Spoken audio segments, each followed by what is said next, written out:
Mesdames, Messieurs, bonjour et bienvenue dans cette session d'information. Voici les titres du journal.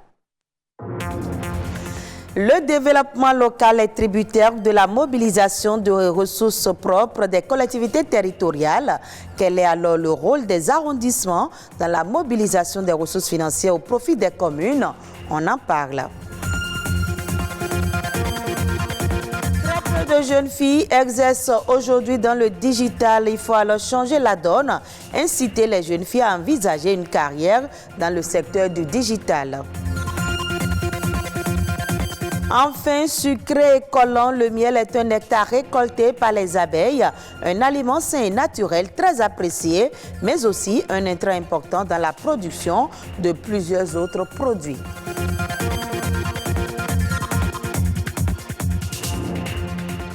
Merci de votre fidélité. Ce 25 octobre, c'est la journée mondiale des pâtes. Cette journée est célébrée depuis 1995 et est soutenue par les principaux fabricants de pâtes alimentaires et autres spaghettis. Des experts du monde entier se sont réunis pour discuter de la gloire des nouilles en insistant tout particulièrement sur l'importance de la connaissance du monde panorama de pâtes. Cette organisation utilise la journée mondiale des pâtes pour promouvoir la consommation de pâtes ainsi que son importance culturelle et culinaire. La journée mondiale des pâtes est un jour où les amateurs de glucides se réjouiront et célébreront leur amour des pâtes. Aliments très polyvalents, les pâtes se déclinent en plusieurs formes et tailles et peuvent être servies chaud ou froid, en plat principal, en accompagnement ou en salade. Les pâtes alimentaires sont un aliment universel consommé presque partout dans le monde. Pour des villes durables, les élus locaux et les communautés locales doivent jouer un rôle accru dans la mobilisation des ressources. Mais depuis plus d'une décennie que le Bénin est engagé dans la décentralisation, le constat fait révèle une faiblesse au niveau des ressources financières des communes. Quel est alors le rôle des arrondissements dans la mobilisation de ces ressources au profit des communes? Patrick Adjagboudjou nous apporte des éléments de réponse. Au Bénin, le processus de décentralisation a démarré depuis 2003. 17 années d'avancées significatives dans la gestion des collectivités locales par les populations elles-mêmes. Mais au sein des communes, l'implication de tous les acteurs locaux dans la mobilisation des ressources financières locales demeure un gros défi. Si une commune doit être efficace, il faut que ces arrondissements parviennent à faire une mobilisation de ressources qui puisse lui garantir une autonomie. Parce que l'État central ne peut pas à lui seul trouver des ressources pour toutes les communes à la fois. Des communes qui ont impérativement besoin d'une indépendance en ressources financières locales. Mais en réalité, les arrondissements ne s'occupent que des affaires courantes qui, malheureusement, ne génèrent pas suffisamment de ressources. Moi, je fais le plus souvent des légalisations. Vous savez, l'unité à 500 francs à Cotonou. Il y a des jours où nous faisons jusqu'à 2000 légalisations par jour. Donc, vous faites 500 francs fois 2000, vous voyez ce que ça donne. En dehors de ça, nous célébrons les mariages, les certificats et autres, tout ce que nous faisons. Les sources ne sont pas gardées au niveau des arrondissements.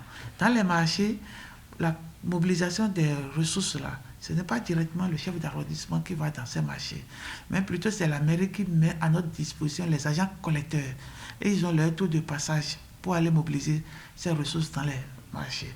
Selon l'article 1176 du Code général des impôts, note Georgette Genotin Bada, les unités administratives locales prêtent leur concours aux agents de l'administration, notamment dans le cadre du recouvrement des impôts et des taxes. Leur rôle se limite à assister, renseigner et coordonner le processus de collecte de fonds dans leur localité. Les chefs d'arrondissement ne sont pas des comptables, donc ils ne sauraient toucher à l'espèce. Ils doivent être là pour accompagner les autorités assermentées. Et lors du recouvrement, le rôle du chef d'arrondissement aux côtés des agents des impôts, c'est de les assister, d'aider les agents des impôts à actualiser la base des contribuables Il se doit d'être là, être le gendarme, le garant de toute cette opération-là. Mais ce n'est pas pour manipuler les deniers publics. Les tests ne donnent donc pas plein pouvoir aux arrondissements de mobiliser les ressources financières locales. Mais ils peuvent proposer des idées pour innover la stratégie de mobilisation des ressources financières à la base. La première des choses, c'est qu'il faudrait que la commune même s'arrange pour que l'économie locale soit développée. Ce n'est pas augmenter le nombre de tasses, mais plutôt mettre en place des politiques pour permettre à la population de payer. Pour accompagner la mairie dans la mobilisation des ressources, le CA peut recenser les opérateurs économiques qui opèrent sur son territoire et aider la mairie à avoir un répertoire de ces opérateurs économiques, puisque c'est ces opérateurs économiques qui contribuent à la mobilisation des ressources. Les ressources financières locales sont en fait comme un trésor caché dans les communes dont il faut aller à la découverte pour en faire une exploitation optimale. Il serait important de trouver également le moyen adapté de faire participer les citoyens et citoyennes à la création de richesses dans les communes. Des jeunes filles exerçant dans le domaine d'éthique. En connaissez-vous? Elles sont en effectif réduit dans le monde entier. Il faut changer la donne. Impliquer les jeunes filles dans le secteur d'éthique devient aujourd'hui un enjeu international. C'est ce que nous apprend Rodrigue Babagbeto dans ce reportage. Une image qui traduit une fracture numérique entre les sexes.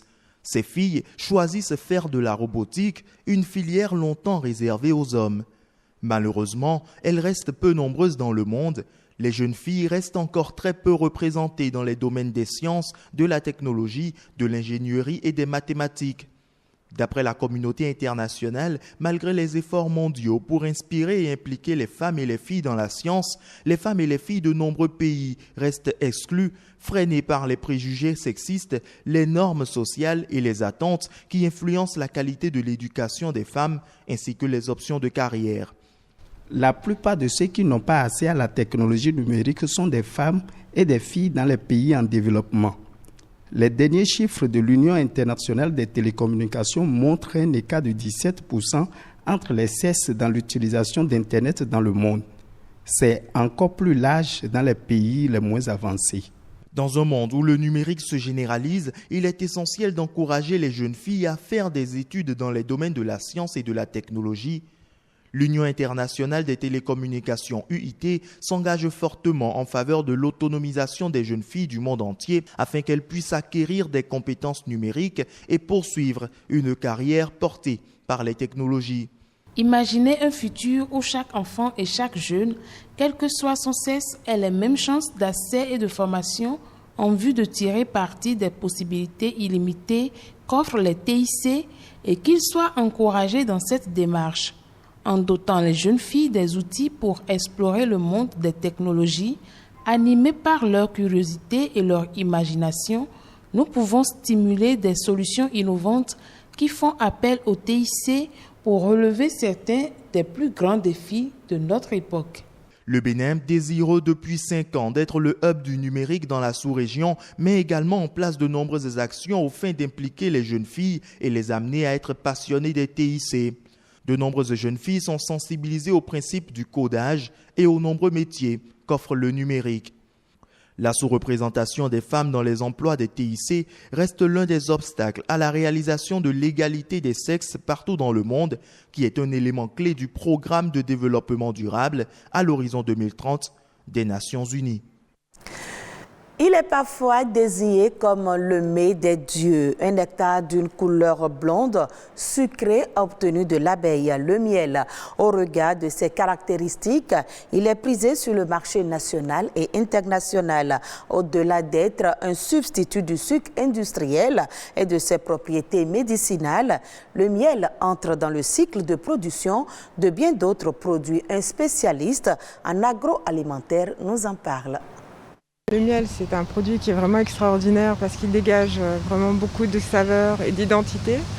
Donc je l'utilise essentiellement dans un cake, un gâteau qu'on appelle le pain d'épices.